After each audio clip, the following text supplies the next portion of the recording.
মাশাআল্লাহ অনেকখানি হয়ে গিয়েছে রান্না অলমোস্ট। খুব বেশি সিদ্ধ করে রাখবো না, খুব বেশি সিদ্ধ করলে মাংসটা আবার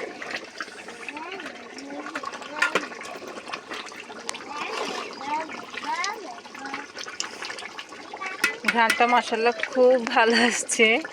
এদিকার ড্রেস কালারটা কিন্তু খুব ভালো হচ্ছে, তাই না? আলহামদুলিল্লাহ। আমার এই সাদা সাদা গরুর মাংসটাই কেন যেন ভালো লাগে, একদম হলুদ মরিচ ছাড়া। এই যে পেশোয়ারি মাংস যে এখন সবাই খুব পছন্দ করছে, হ্যাঁ, এটা কিন্তু যদিও পেশোয়ারি মাংসটা একদম পুরো মশলা ছাড়াই, কিন্তু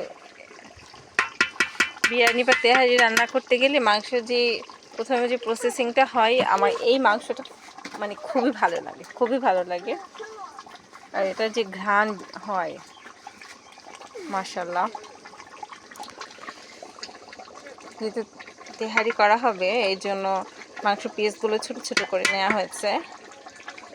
আগেই দোকান থেকে মাংস পিসগুলো ছোট ছোট করে নেওয়া হয়েছে। আমি হালকা করে একটু নেড়ে দিচ্ছি যাতে লেগে না যায়। যেহেতু ছোটো পিস, তো ছোটো পিস থাকলে মাংসটা খুব দ্রুত রান্না হয়ে যায়। গরুর মাংস দ্রুত রান্না হয়ে যায় ছোট ছোট পিস থাকলে। আমি এমনিতেও বাসায় রান্না করে চেষ্টা করি, কারণ আমার দেখা যায় আমি প্রেশার কুকার ইউজ করি না, কেন যেন প্রেশার কুকার ইউজ করতে আমার খুব ভয় লাগে। হ্যাঁ, যদিও খুব হাস্যকর ব্যাপার, কিন্তু আমার আসলেই মানে আনইজি ফিল করি আমি প্রেশার কুকার ইউজ করতে। এই জন্য আমি একদমই কিনি না প্রেশার কুকার। এই জন্য আমিও মাংস রান্না করতে গেলে বাসায় যখন করি তখন অনেক সময় ছোট ছোট পিস করেই করি, এতে করে খুব দ্রুত সিদ্ধ হয়ে যায়, খুব সুন্দর। আমার কাছে খুব ভালো লাগে ছোট ছোট। অনেকে ছোট ছোট মাংসের পিস পছন্দ করে না, বাট আমার মানে ছোট ছোট মাংস পিস করে রান্না করলে আমার কাছে খুব ভালো লাগে, মানে আমার খুবই টেস্ট মনে হয়।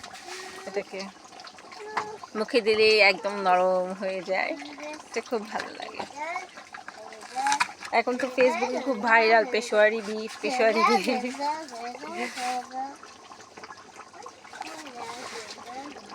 এটা একদম সাদা সাদা কালার থাকে। এই মানে বিরিয়ানি রান্না করার আগে এই মাংসের এই কালারটা আমার খুব খুব খুবই পছন্দ। খুব, আমি তো রোজা রেখেছি তো টেস্ট করতে পারছি না, ঘ্রাণ পাচ্ছি শুধু। ইনশাআল্লাহ ইফতারের পরে টেস্ট করে দেখা যাবে কি অবস্থা, কেমন হলো। ইনশাআল্লাহ ভালো হবে ইনশাআল্লাহ।